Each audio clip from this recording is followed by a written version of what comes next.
Hi guys, welcome to my cooking channel. Today I show you new recipe sesame beef and broccoli.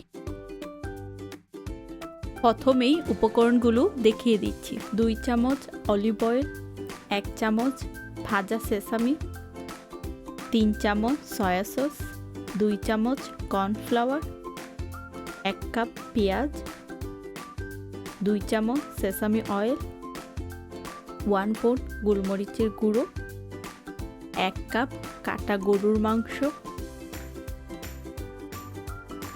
1 bowl broccoli, আমি কলিগুলো ছোট করে কেটে নিছি দেখতে পাচ্ছেন, 200 গ্রাম পানি।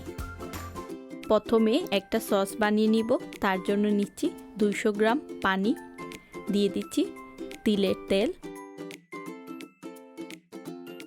অল্প পরিমাপে গোলমরিচের গুঁড়ো অল্প রেখে দিচ্ছি, সাথে দিয়ে দিচ্ছি সয়া সস। তবে আপনারা এই পর্যায়ে পুরো সয়া সসটা ঢালবেন না, অল্প করে দিবেন। আমি অনেক দিন ধরে বানাই তাই আইডিয়া হয়ে গেছে। এখন দিয়ে দিচ্ছি কর্নফ্লাওয়ার।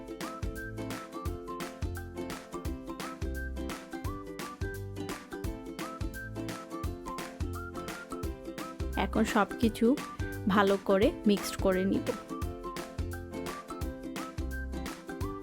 সসটা বানানোর পর চলে আসছি সেকেন্ড স্টেপ।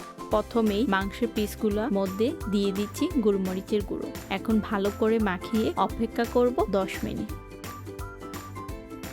প্রথমেই চুলায় কড়াই বসিয়ে কড়াইটা গরম করে নিলাম। এখন দিয়ে দিচ্ছি মাংসের পিসগুলো, দেখে নিন কিভাবে ছোট টুকরো করে কেটে নিছি। এখন এইভাবে উল্টে পাল্টে 3 মিনিটের মতো সময় লাগবে মাংসটা সিদ্ধ হতে। তবে আপনাদের মাংস অনুযায়ী সময় কম বেশ লাগতে পারে।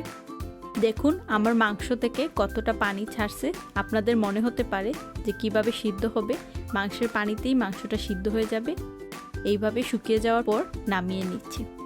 একই কড়াইয়ে দিয়ে দিচ্ছি অলিভ অয়েল, আপনারা চাইলে রেগুলার তেলও দিতে পারে। এখন পেঁয়াজের টুকরোগুলো দিয়ে হালকা একটু ভেজে নিব। পেঁয়াজের টুকরোটা তুলনামূলক একটু বড়, আপনার পছন্দ মতো কেটে নিতে পারে। পেঁয়াজটা ভাজার পর দিয়ে দিচ্ছি ব্রকলি, আপনারা আগে থেকে সিদ্ধ করেও নিতে পারেন। আমি আর সিদ্ধ করি নাই তাই এখন সিদ্ধ করে নিব। এখন ভালো করে নেড়ে চেড়ে মিশিয়ে নিচ্ছি। ব্রকলিটা সিদ্ধ করার জন্য দিয়ে দিচ্ছি অল্প পরিমাপে পানি। পানিটা দেওয়ার পর নেড়ে চেড়ে সিদ্ধ করে নিচ্ছি। আমি আর কত মিনিট লাগলো সিদ্ধ করতে আপনাদের বললাম না, ব্রকলি অনুযায়ী সময় লাগবে। ব্রকলিটা 50% সিদ্ধর পর দিয়ে দিচ্ছি আগে থেকে রান্না করা মাংস। এখন সবকিছু একত্রে মিশিয়ে নিচ্ছি।